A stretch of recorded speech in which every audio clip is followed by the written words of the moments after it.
오늘은 우리는 보배를 질그릇에 가졌습니다. 우리는 보배를 질그릇에 가졌습니다. 조금 더 정확하게 한다 그러면 우리는 보배를 담은 질그릇입니다. 그런 또 말씀이기도 합니다.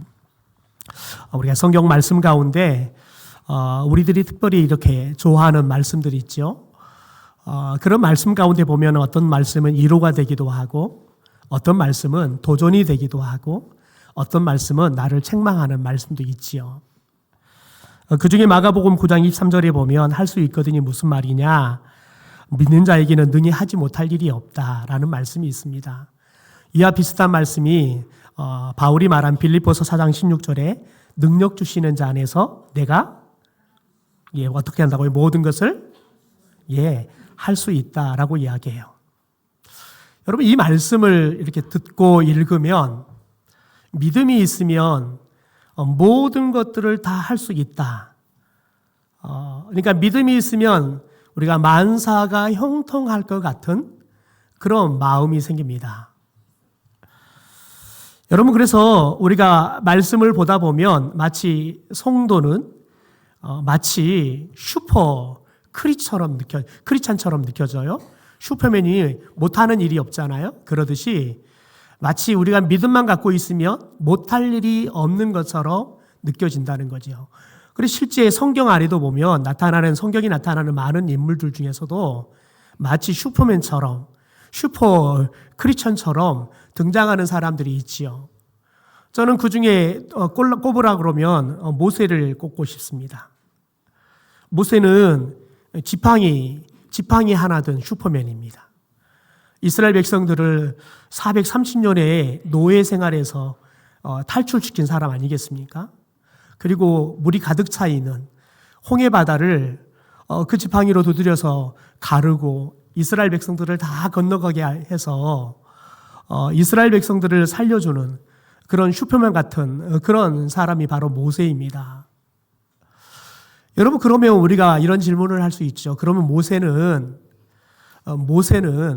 이렇게 늘 모든 일들을 잘 할 수 있었을까? 모세는 힘든 일이 없었을까?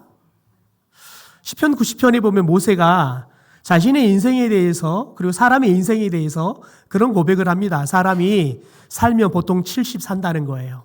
그리고 강건하면 80을 살더라는 거예요. 모세는 120살을 살았습니다. 그런데 인생을 살고 뒤를 돌아보면서 내가 살아왔던 인생 가운데 내가 자랑할 거리를 한번 찾아봤더니 두 가지가 있더라는 거예요. 수고했던 거, 슬펐던 거. 여러분 보기엔 어떻습니까? 수고했던 거, 슬펐던 거. 여러분이 생각하기에는 자랑거리처럼 느껴지시나요? 아마 사람들은 그게 자랑거리라 그러면 나는 그런 건 좀 안 하고 싶어. 좀 고생하며 살기보다는 좀 편안하게 살지 뭐. 슬프게 살보다는 좀 기쁘게 살지. 근데 모세는 자신의 인생을 돌아보면서 자랑할 걸 찾아봤더니 정말 고생했던 거 그리고 슬펐던 것 그게 인생이더라는 거예요. 여러분 심지어 모세가 걱정도 없고 근심도 없고 그냥 지팡이 하나 들고 다니면서 자신이 하고 싶은 대로 다 하고 뭐 그런 것처럼 보이지만 민수기 11장을 보면 모세의 그런 모습과는 완전히 다릅니다.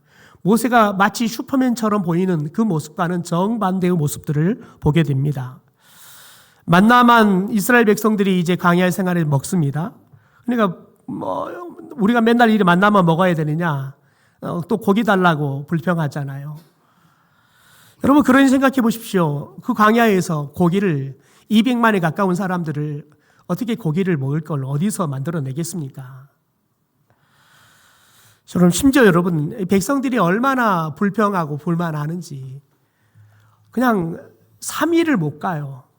문제를 해결하면 3일을 못 가서 그냥 또 모세를 죽이겠다고 달라들고 불평하고 불만하고 그것도 한두 명이 아니잖아요.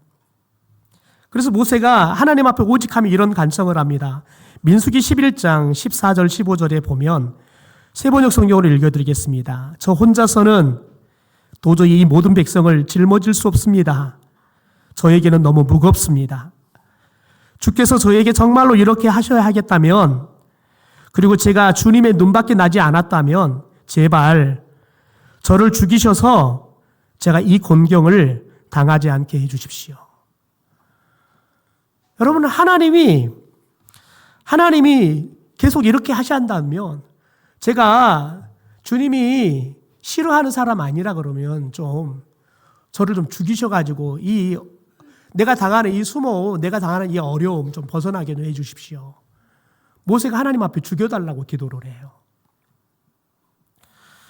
여러분, 이런 모세의 모습은 결코 슈퍼맨의 모습이 아닙니다. 왜요? 천하의 모세도요, 그 수많은 백성들의 모든 요구들을 다 들어줄 수는 없었습니다.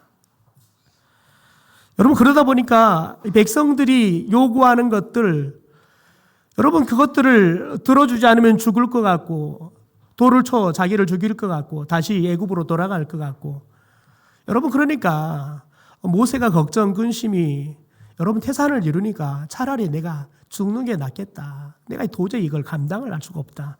그래서 하나님 앞에 저를 좀 죽여달라고 간청하는 거죠. 여러분, 어떻게 보면 모세도 정말 연약한 한 사람이 지나지 않았다는 거예요. 바울을 볼까요? 우리가 오늘 바울의 말씀을 보고 있는데요. 바울은 1차, 2차, 3차 선교 여행을 하면서 특별히 소아시아의 수많은 교회를 개척하고 세웠던 위대한 선교의 아버지와 같은 사람입니다. 더 나아가서는 기독교 역사상 가장 위대한, 여러분, 사도로 꼽히는 사람입니다. 여러분, 그런데 이 고린도후서의 이 바울의 고백들을 들어보면 기가 막힙니다. 고린도후서 1장 8절에서 9절의 말씀에 보면 바울이 이런 고백을 합니다. 현대어 성경입니다. 우리 같이 한번 읽어볼까요? 시작. 사랑하는 형제들이여, 우리가 아시아에서 겪은 환난이 어떤 것이었는지를 꼭 알아두기 바랍니다. 우리는 모진 박해와 고통을 견디어내지 못하여 끝내 살아남을 희망조차도 잃어버리고 있었습니다. 우리는 죽음을 각오하고 있었고 우리 자신이 아무것도 할 수 없는 무기력한 존재라는 것을 절감하였습니다. 여러분, 바울이 고백하는 걸 보십시오. 이런 바울이, 이렇게 나약한 바울이 어떻게 그런 선교들을 감당했지? 라는 의문이 들 정도로 바울의 인생은, 여러분, 잘 되는 일이 하나 없습니다. 환난이 끊이지 않습니다. 오직 하면 살 소망조차도 잃어버렸다라고 이야기해요. 여러분, 한번 생각해 보십시오. 여러분의 인생을 생각해 보십시오. 대부분의 사람들이 자살에 대한 생각을 한 번도 해보지 않는 사람은 없다 그래요. 왜냐하면 우리가 살아가는 인생이 쉽지 않기 때문에 그렇습니다. 여러분, 그런데 우리가 문득 그런 생각을 어쩌다 한 번씩은 할 수는 있지만, 저와 여러분이 내가 살아야 할 소망 자체가 없다. 여러분, 그러면 사람은 몸을 던집니다. 왜냐하면 사람은, 여러분, 바늘구멍만한 빛만 있어도 사람은 그 빛이 소망이 됩니다. 여러분, 그런데 그 바늘구멍한 빛도 없는 거예요. 그러면 사람은 죽어요. 근데 바울이 그랬다는 거예요. 그런데 사도행전 9장을 보면 예수님께서 이런 바울을 뭐라고 말하냐면, 이방인들과 많은 임금들과 유대인들에게 내가 예수의 이름을 전하기 위해서 택한 나의 그릇이다라고 이야기를 해요. 보십시오. 많은 이방인들, 그리고 임금들, 그리고 유대인들, 여러분, 등장하는 사람들이 예사 사람들이 아닙니다. 더군다나 그때 당시에 유대인들에게 있어서 이방인들에게 복음을 전한다. 이건 상상할 수 없는 일이지요. 그리고 완전 새로운 세계를 여는 일들을 하겠다는 거예요. 하나님이 그야말로 새로운 세계를 여는 그 일을 바울에게 맡기겠다는 거예요. 그 일을 맡기려고 내가 택한 내 그릇이다라고 이야기를 해요. 여러분, 그러면 하나님의 그 택하심과 부르심을 통해서 바울이 소아시아에 선교를 갔잖아요. 그렇다 그러면 하나님께서는 그런 바울을 지켜주고 보호해 주는 것, 그게 당연한 거 아닐까요? 여러분, 그게 너무 당연한 거 아니겠어요? 그런데 여러분, 바울이 1차 선교여행을 떠나자마자 루스드라에 갔는데 이 루스드라의 사람들이 바울을 돌로 쳐서 죽입니다. 실제 바울이 죽은 줄 알고 사람들이 성 밖에다가 다 버려버립니다. 실제 버릴 때 사람들은 바울이 죽은 시체라고 생각하고 버린 거예요. 바울이 간신히 살아요. 더 나아가서 여러분, 바울의 2차, 3차 전도 여행은 단 한 번도 편안하게, 즐겁게 여러분 선교를 해본 경험이 없습니다. 여러분, 뭐 하나가 바울을 도와주는 게 없어요. 강이든 산이든 날씨든. 심지어 여러분, 얼마만큼 바울이 정말 재수없는 사람이냐면 바울이 배를 탔다 하면 배가 다 깨져버려요. 배가 그냥 자초동되는 게 아니라 배가 완전히 다 그냥 완전히 파손이 돼가지고 배가 완전히 자초래 돼버려요. 그런 걸 무려 3번이나 겪어요. 여러분, 그 정도 하면 바울이 저 못하겠어요. 아니, 제가 이렇게 제가 어떻게 선교해요? 제 대학 시절에 청년부를 가르쳤던 전사님께서 여수에 있는 섬에 목회를 들어가셨어요. 근데 섬에 물이 좀 셉니다. 그래서 여자분들은 오랫동안 그 물을 쓰면 피부들이 다 상해요. 사모님이 피부가 다 상해가지고 할머니가 돼가는 거예요. 30대 사모님이. 도저히 치료를 해도 치료가 되지도 않고, 그래서 의사가 내린 처방은 뭐냐면 의학으로 치료를 할 수 없고 사는 장소를 바꾸는 것 외에는 방법이 없습니다. 그래서 선교를 섬 사역을 잘하고 있는데 옮기더라고요. 지금 익산에 와서 교회를 개척하셔서 사역을 하고 계시는데요. 여러분, 이렇게 우리가 피부가 상해도 살 수가 없을 정도로 힘들어요. 근데 바울은 강에 가면 강에 물이 득차가지고는 죽을 고비를 넘기지요. 가다 보면 강도가 나타나서 죽을 고비를 넘기지요. 여러분, 보십시오. 고린도후서 6장에 이런 고백을 합니다. 고린도후서 6장에 보면 우리는 무슨 일에나 하나님의 일꾼답게 처신을 합니다. 우리는 끝까지 참았습니다. 그러면서 나열하는 걸 보십시오. 환난과 궁핍과 곤경과 매맞음과 옥에 갇힘과 난동과 수고와 잠을 자지 못함과 굶주림을 겪었다라고 이야기해요. 여러분, 과연 하나님이 보낸 바로 하나님의 사도라고 말할 수 있습니까? 하나님이 보내셨다 그러면 너가 실족하지 않도록 내가 졸지도 않고 주무시지도 않고 지킨다는데 그 하나님이 어디 가시는 거예요? 하나님은 이렇게 환난 당하고 고난을 당하고 매를 맞고 배가 파손이 되고 죽을 고비를 넘기고 있는 바울에 대해서는 하나님이 모른 채 하는 것 같습니다. 여러분, 심지어 바울이 세워서 가장 그래도 크게 부흥한 교회가 고린도 교회입니다. 여러분, 근데 고린도 교회는 정작 바울에 대한 존경심이 단 1도 없습니다. 왜냐하면 바울은 설교를 못했어요. 바울이 설교를 못해서 이 고린도 교회는 바울을 설교를 못한다고 날마다 타박합니다. 바울이 못생겼어요. 바울이 못생겼다고 비난합니다. 심지어 이 고린도 교회가 내분이 일어나고 자기들끼리 싸우니까요. 바울이 얼마나 힘든지 모릅니다. 그래서 고린도후서 2장 4절에 이렇게 고백합니다. 나는 몹시 괴로워하면서 걱정스러운 마음으로 많은 눈물을 흘리면서 여러분에게 이 편지를 썼습니다. 이 고린도 교회가 싸우고 그리고 깨지고 막 난리가 나는 거예요. 그래서 바울이 너무 마음이 괴롭고 너무 걱정스러운 마음에 그냥 고린도 교회만 생각하면 막 눈물이 나는 거예요. 그래서 눈물로 기도하면서 고린도 교회에게 그 문제를 어떻게 해결하라 라고 권면하는 편지를 쓰는 겁니다. 그게 바로 고린도후서입니다. 우리가 읽고 있는. 그러니까 우리가 읽고 있는 이 고린도후서의 말씀은 바울이 너무 편안하게 고린도 교회에게 쓰는 말이 아니라 지금 여러분, 우리가 읽은 이 고린도후서의 말씀은 바울의 눈물이 여러분 가득 스며 있는 말씀이에요. 바울의 근심이, 바울의 괴로움이 가득 담겨 있는 말씀이라고요. 여러분, 바울이 다른 사람을 위해 기도하잖아요. 그러면 하나님이 죽은 사람도 살려줘요.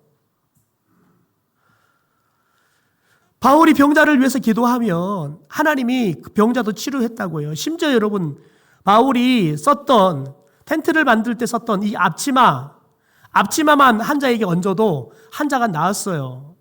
그런데 정작 바울이 어떤 질환인지는 정확하게 모르지만 바울이 질병이 있었어요.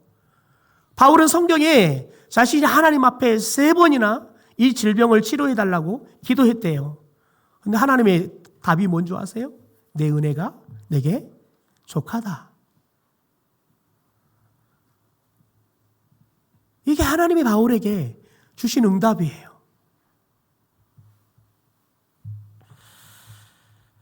여러분, 바울이 이런 위대한 선교의 사역을 이루어가고, 여러분, 바울이 신약에 거의 한 12권, 13권 정도의 말씀을 기록할 정도로 위대한 족적을 남기는 인생을 살아가지만, 여러분, 바울도 철저히 하나님 앞에서 아주 연약한 인간에 지나지 않았다고 해요.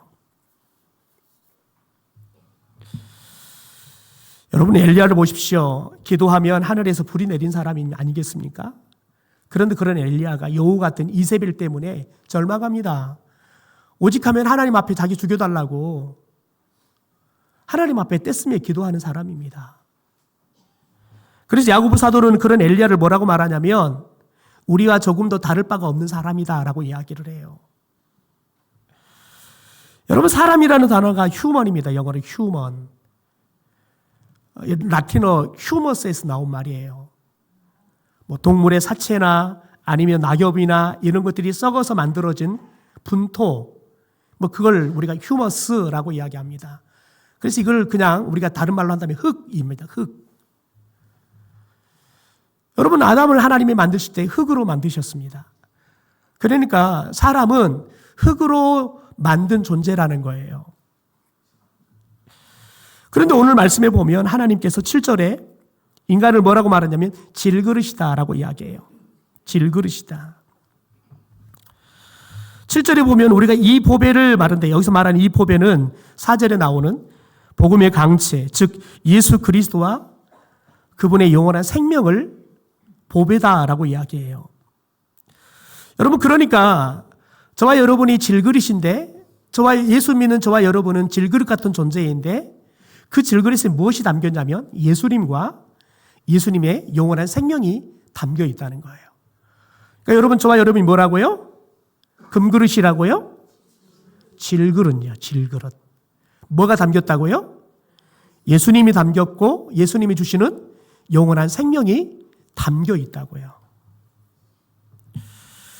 여러분, 그런데 생각해 봅시다. 질그릇은 그냥 평범한 누구나 쓸 수 있는 그릇입니다. 그래서 질그릇 하면 보편성, 평범성라는 것을 의미합니다. 또 하나는 질그릇은 쉽게 깨집니다. 취약성을 갖고 있습니다.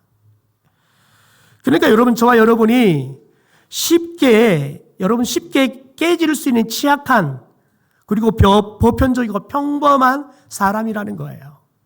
저와 여러분이 특출나서 꽤 괜찮은 사람이어서 하나님이 우리를 구원해 준 게 아니라 극히 여러분 질그릇처럼 어디나 그냥 굴러다니는 질그릇처럼 그냥 평범하고, 더 나아가서는 저와 여러분이 그냥 여러분 아주 취약한, 쉽게 깨지는, 여러분, 그러니까 우리들이 어떻게 해요? 쉽게 시험도 들고요, 쉽게 삐지고요, 여러분 쉽게 울고요, 쉽게요 그만둔다고요 떼쓰고 그러잖아요.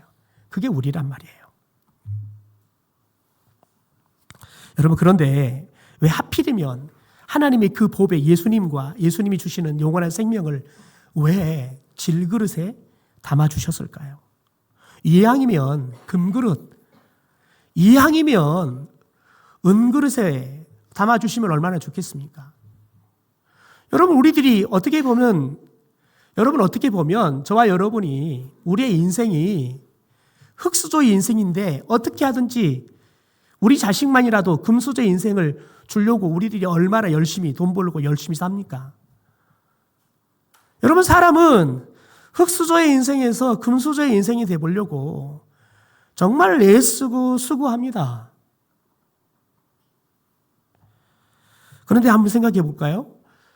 여러분이 초대를 받았는데 그 집에서 음식을 내오는데 금그릇에다가 음식을 가져와요. 그러면 여러분은 그릇에 담긴 음식이 눈에 들어올까요? 아니면 그 그릇이 눈에 들어올까요?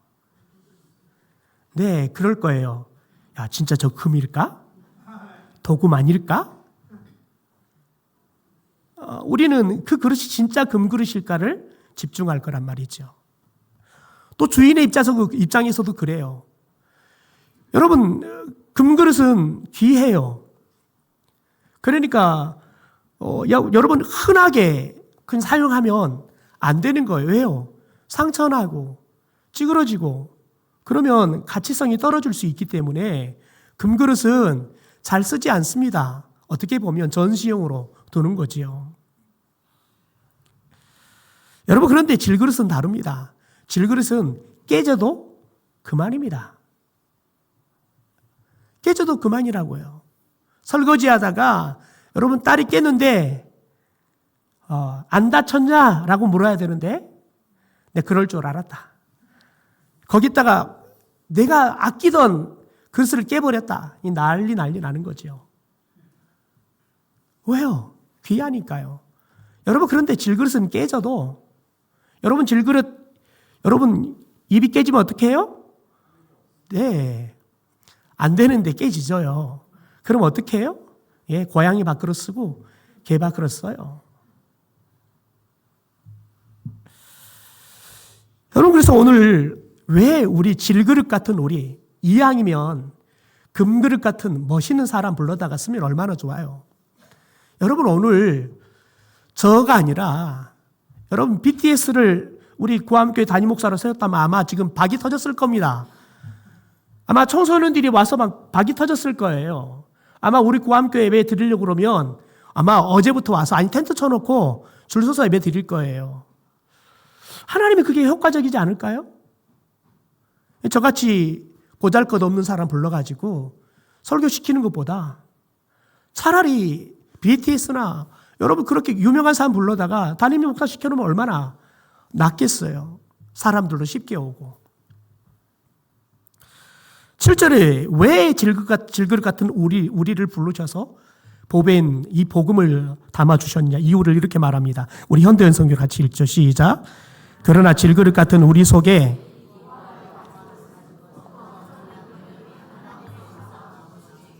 우리에게서 나온 것이 아니라는 것을 보여주기 위한 것이라는 거예요. 여러분 질그릇에 집중하지 말고 뭐에 집중하라는 거예요? 네, 예수에게 집중하게 하기 위해 그렇다는 거예요. 깨어진 글씨라는 책을 썼던 에디오피아의 선교사 김태원 선교사님이 계십니다. 서울대 의대에서 소아외과를 전공했던 분이신데요. 이분이 어느 날 하나님이 이런 물음을 주더라는 거예요. 너는 내가 보내는 곳에 그것이 어디든 갈 수 있느냐? 하나님이 기도 가운데 그 질문을 하시더라는 거예요. 그래서 하나님의 그 질문에 네 하고 답했더니 하나님께서 그를 에디오피아로 보냈습니다.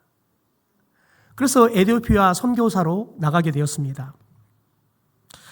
선교지 간 지 1년 8개월 정도 되었을 때 남미 수단에 가서 의료 선교를 하고 있었습니다. 그런데 몸이 좀 이상하게 느껴지는 거예요.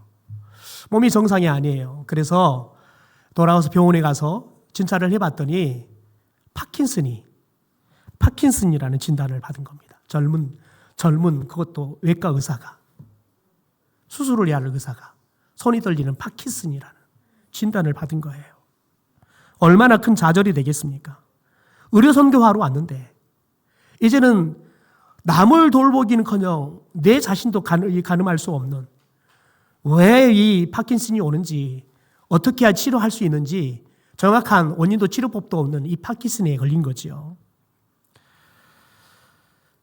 몇 해 전에 이 김태훈 선교사님이 다니엘 기도회에 강사로 초청을 받았습니다. 그래서 하나님 앞에 이런 기도를 했다는 거예요. 하나님, 저는 깨어진 그릇 같아요. 하나님께서 쓰지 못하는 그릇요. 여러분, 그릇은 깨지면 쓸 수가 없잖아요. 담을 수가 없으니까요.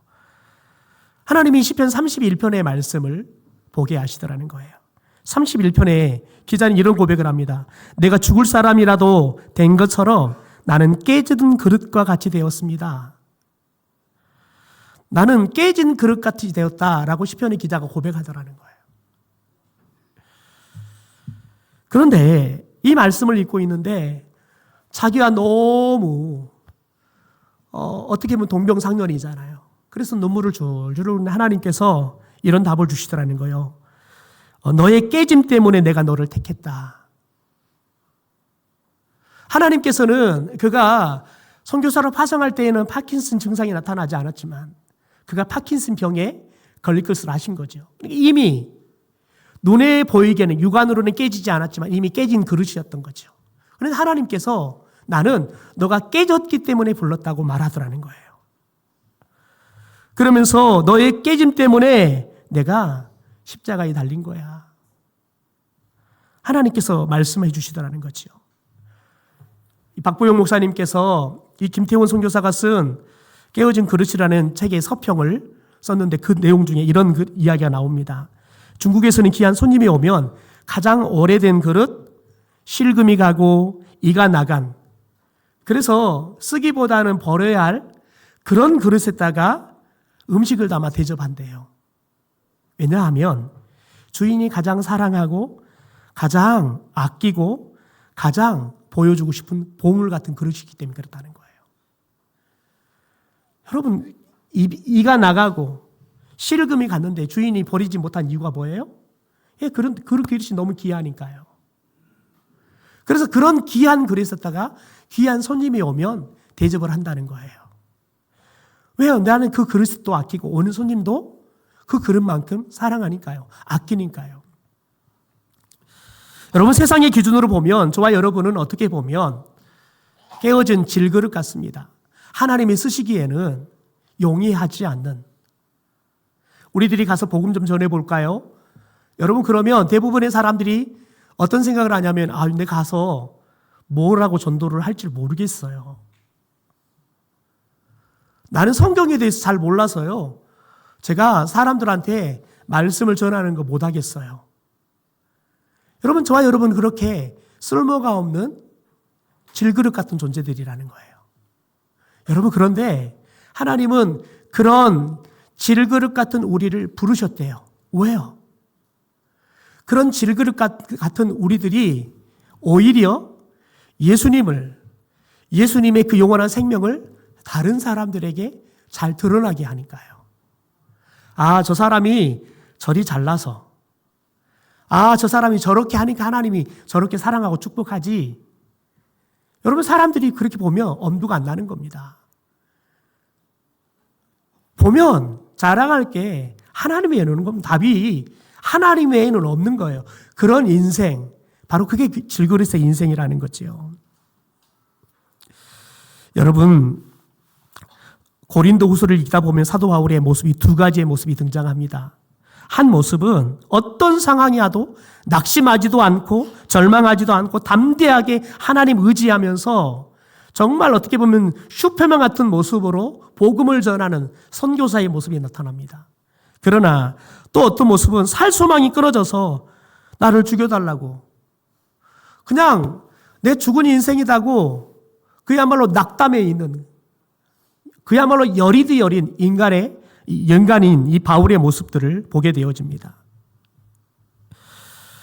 여러분, 그래서 오늘 8절 9절 보십시오. 8절 9절 한번 같이 봐볼까요? 시작. 우리가 사방으로 의교사임을 당하여도 쌓이지 아니하며 답답한 일을 당하여도 낙심하지 아니하며 박해를 받아도 버림받아 되지 아니하며 거꾸러뜨림을 당하여도 망하지 아니하고 라고 이야기합니다. 왜요? 원래 바울은 연약한 인간이었어요. 그런데 하나님이 불러서 쓰시니까요, 자기가 우겨싸임 당해도 쌓이지 않게 되더라는 거예요. 답답해도 낙심하지 않게 되더라는 거예요. 여러분, 저와 여러분이 질그릇 같은 존재여서 하나님이 쓰시지 못할 것처럼 보이지만, 여러분, 저와 여러분이 하나님의 손에 붙잡히면 여러분, 저와 여러분이 가장 위대한 하나님의 사람들로 쓰게 될 줄 믿습니다. 10절을 볼까요? 10절을 같이 읽죠. 시작. 우리는 언제나 예수의 죽음을 당하심을 우리 몸에 짊어지고 다닙니다. 그것은 예수의 생명을 우리 몸에 나타나게 하려고 하는 것입니다. 여러분, 그래서 바울은 내가 예수의 흔적을 가졌다라고 이야기하는 거예요. 바울을 보면 예수가 보이는 거예요. 여러분, 말씀 시간이 좀 많이 갔는데요. 오늘 14절의 말씀을 좀 같이 한번 읽어볼까요? 14절 현대입니다. 시작. 주 예수님을 다시 살리신 하나님이 예수와 함께 우리도 다시 살리셔서 여러분과 함께 우리를 그분 앞에 세워주실 것을 우리는 알고 있습니다. 지금 내게 죽음이 닥쳐도 하나님께서는 예수님을 죽은 자 가운데 살린 것처럼 우리를 살려줄 것을 믿는 거예요. 그러니까 죽음이 두렵지 않는 거예요. 최근에 마다가스카르에서 이 강도의 습격을 받아서 두 분의 선교사님들이 죽으셨는데 지난주에 한국에서 장례식이 있었습니다. 수많은 사람들이 와서 두 선교사님의 죽음을 슬퍼하고 애도했습니다. 그런데 아드님이셨던 김성주 목사님께서 나오셔서 그 말씀하시더라고요. 우리 아버지의, 우리 매영 목사님의 그 죽음이 그 땅 가운데 오히려 복음의 계절이 찾아오게 하는 걸음이 될 것입니다. 왜요? 그렇게 그들을 위해서 그 더운 날씨 찾아가서 80이 넘은 노구의 몸을 가서 그들을 잘 살게 하려고 농사법을 가르쳐주고 그 모래 땅을 어떻게 하든지 옥토로 만들어서 그 땅을 만들어서 자기들의 땅을 갖고 농사를 짓고 그래서 벌어먹게 했는데 여러분 기껏 80만 원 가져가겠다고 들어와가지고 두 선교사님을 잔인하게 죽였어요. 여러분 그런데 그럼에도 불구하고 가족들이 뭐라고 말하냐면 우리 아버지는 우리 매영 목사님은 그들의 손에 의해 죽었지만 주님은 다시 부활시킬 거라는 거예요. 우리 아버지의 우리 매영의 목숨이 그 핏값이 저 마다가스카르의 땅 가운데 예수의 그 생명의 꽃을 피우게 될 거라는 거예요. 아마 그 가족은 더 그 땅을 향해서 들어갈 겁니다. 왜요? 여러분은 언제 우리에게 예수의 생명이 나타나냐면 자 봅시다. 15절 마지막 말씀 보고 말씀을 마무리하겠습니다. 현대어입니다. 시작. 우리는 이러한 고난은 우리 모두의 유익을 위한 것입니다. 여러분 가운데 그리스도에게 인도되는 사람이 많아질수록 그분의 크신 은총에 감사하는 마음도 더해져서 주께서 더욱더 큰 영광을 받게 될 것입니다. 복음을 위한 삶을 살아가면 고난이 온다는 거예요. 그런데 우리는 그 고난이 오면 쉽게 깨지를 질그릇 같은 존재라는 거예요. 그런데 여러분 쉽게 깨지면 깨질수록 뭐가 나타나요? 예수의 능력이 드러나는 거예요. 여러분 우리들이 복음을 전하면서 고난을 당하잖아요. 그러면 여러분 뭐 때문에 유익이 된다고요? 우리가 많은 사람들을 예수님께 인도하는 구원의 역사가 나타나기 때문에 그렇습니다.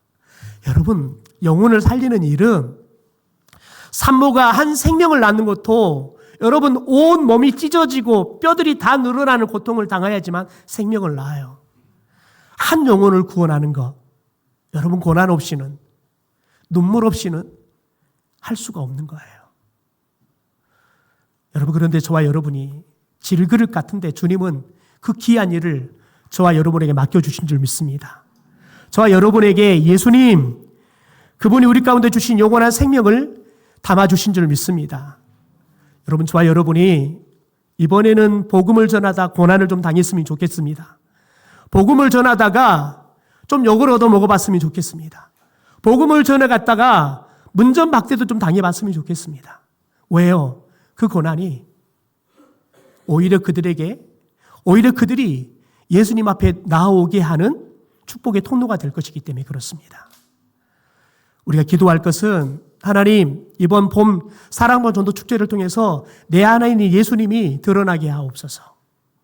내 안에 있는 예수의 생명이 사람들에게 드러나고 전해주고 그들이 주께 돌아오는 그런 놀라운 일들이 나타나서 내 삶이 우리 교회가 하나님의 영광을 나타내는 교회가 되게 하옵소서. 그런 기도와 그런 역사가 일어나는 시간이 되기를 주님의 이름으로 축원합니다. 우리